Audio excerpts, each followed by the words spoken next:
So game week 6 I got a pretty respectable tally of 64 points, higher than the average of 55. Obviously the most noticeable thing this week was I sold Bernardo Silva for Fraser and Mitrovic, and obviously it looked to have paid off when Mitrovic scored. Fraser didn't do a great deal, but he's in great form, and Bournemouth do have some good fixtures coming up, so hopefully he can repay that in the upcoming weeks. But obviously Bernardo Silva, 14-point haul, sold. But I think a lot of Bernardo Silva owners sold him this week with him rotation being played here, there and everywhere, and with him playing midweek.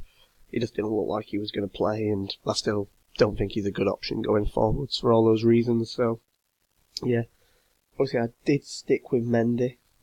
I decided to just stick with Mendy and stick with my original plan of bringing in Fraser and Mitrovic. Wan-Bissaka comes off the bench and gets 9 points. I'm tempted to just stick with Mendy again next week and just leave him on my bench. My only worry is he's already cost me money by dropping in price now.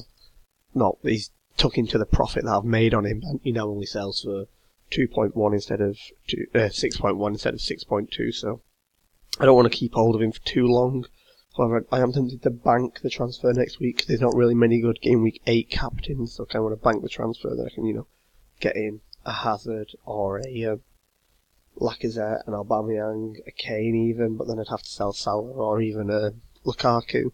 So I've got a really nice differential captain for game week 8. That's the current plan. This week, for the transfers, I am sort of tempted to sell Mane. If you look at the team next week, I'm to sell him for Ray Charleston and then keep the money in the bank for later, but then that blocks off certain transfers that I've listed. It's kind of the reason I'm sticking with Mendy.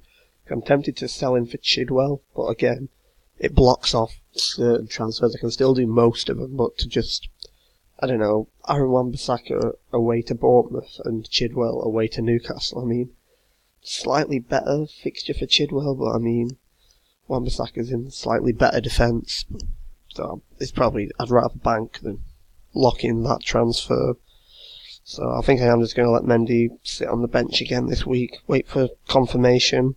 Or at least wait till confirmation. Trippier seems the obvious replacement, but my worry about Trippier is that Barcelona game coming up, which could mean that he gets both the league games with Spurs' great form, or he could get rotated. I have the exact same worry with Lucas Moura. I could sell him this week for Richarlison. I do really like that fixture, the Fulham fixture, but with those fixtures, I'll just keep Lucas. If he doesn't play, then I'll just be annoyed because I've got no bench. Could sell Peltier to Bennett to get a bench, but it just seems like a waste of a transfer when I could be banking. Obviously, the original plan this week was Mane to Ali. Not really sure Ali's worth that money. Just come back from an injury, not sure what form he's in. Same with Eriksen. Don't know if he's worth all that money. As much as I'd like some Tottenham coverage, more so than Lucas Moura. Son, I really like Son, but again, is he going to be rotated? Is he going to displace Lucas when Ali's back? It's just, I don't really know what's going on with that. So, I think I'm just going to bank the transfer this week just because, might bring in Ray Charleston, might bring in Ali, might bring in Trippier, might bring in Chidwell, but probably just going to bench this week.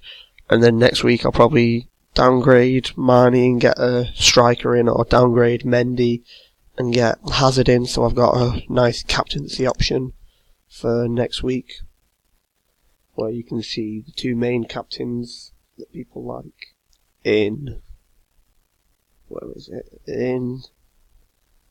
next week. It's game week 8, yeah. The two main captains that people like in Aguero and Salah play against each other. So we've got Chelsea in an away game. Can we even trust Hazard as a captain? I think I'm leaning more towards Lukaku, but am I going to want Lukaku long term? Same goes for Harry Kane.